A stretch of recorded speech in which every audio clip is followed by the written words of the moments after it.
Hi, ladies. Welcome back to the How to Meet and Keep a Great Guy Challenge.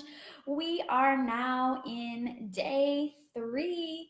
Congratulate yourself because we are almost halfway through the challenge. So, after today, there's only 2 more days left. So, you are almost there.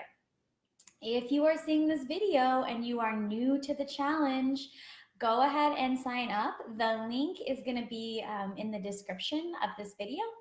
And how the challenge works is every day at 9 a.m., you'll get an email from me with your assignment for the day. And then at noon, I go live here to talk a little bit more about the topic. So, today's topic is an interesting one. It is how to get rid of a commitment phobic man for good.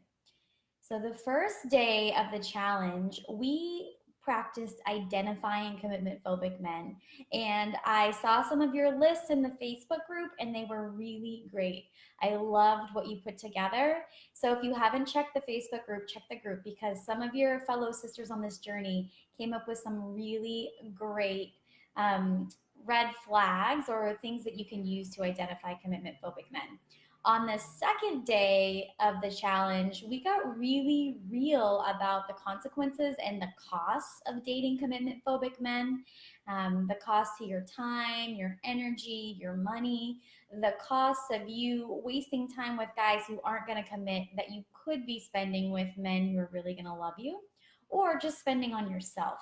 So, you can watch the replay from yesterday where I get really into that.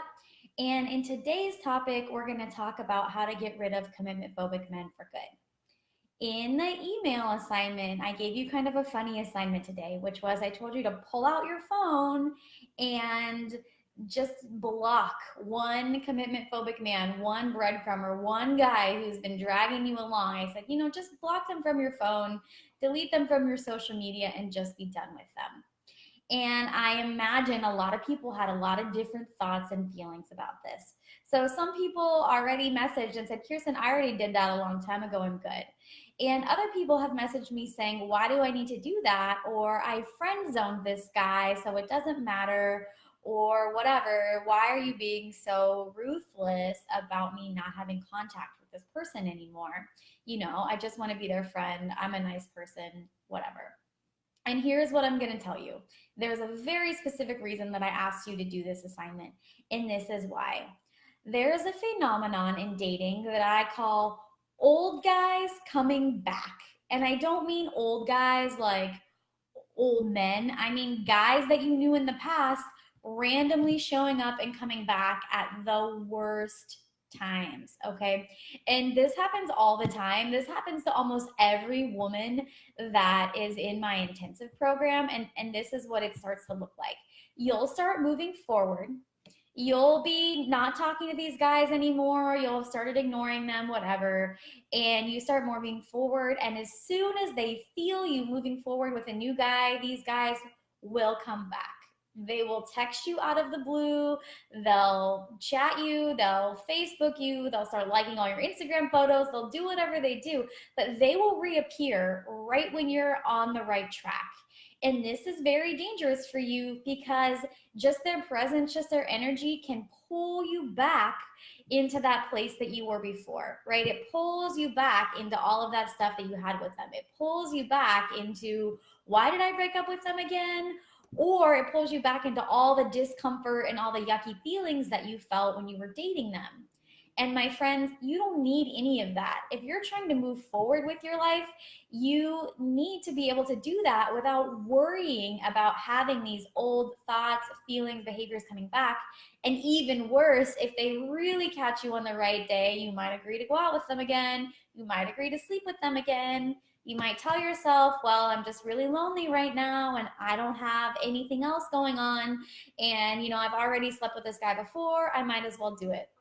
And as soon as you do that, you're back in your old pattern of dating an unavailable man. Okay. So I'm asking you to do this as a self-protection. I'm asking you to do this so that you can really let yourself move forward and you can avoid the painful pitfall of the old guys coming back phenomenon. And just a little side note, I know I'm going off topic for a second. But I had 7 guys once in a week text me when I was really moving forward with someone else, guys I hadn't heard of in like 2 years. So I know this phenomenon, like tried and true, that this happens. And so protect yourself. And now I'm totally off topic. But, anyways, the other thing that really doesn't work is friend zoning them. Friend zoning is not a real thing, okay? You cannot friend zone a guy that you've had a relationship with in the past. It just doesn't happen, because what happens when you friend zone them is you become an unavailable woman, which is you say, "Yeah, I'm still interested in some aspect of what we have, but I don't want a relationship with you. So let's just be friends." But what that really does is it leaves things open forever with that person, right? It leaves the door open, and you're almost like inviting them to come back. And that's not what you want to do. The whole reason you're in this challenge with me is because you want something different. You want to be able to get rid of these commitment phobic men completely, because you need all your time and energy to bring in a really good man who wants to commit to you, who you don't have to deal with being friends with benefits with, if you don't have to deal with friend zoning, you don't have to deal with breadcrumbing, you don't have to deal with any of that. That is not why you're here, okay? So if you haven't blocked them on your phone, I recommend doing it. If you're still having a hard time, that's okay too. You are where you are, and you can always post about it in the group, and we can all give you our loving support. If you are one of those people that texted me this morning and said, "Kirsten, boom, I've already done this," then what you can do is really recommit to yourself, to having a good relationship moving forward, and just remind yourself what you're worth, what you're looking for, and say, "Good job, self, for taking this big step forward." Okay.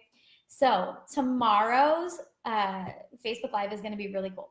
We are going to get into how to identify commitment ready men. Woo! We are going to talk about how to identify the good guys, the ones you want to be with, because that's the next step. We got rid of the bad guys, and we are going to identify how to know that you're with a commitment ready man.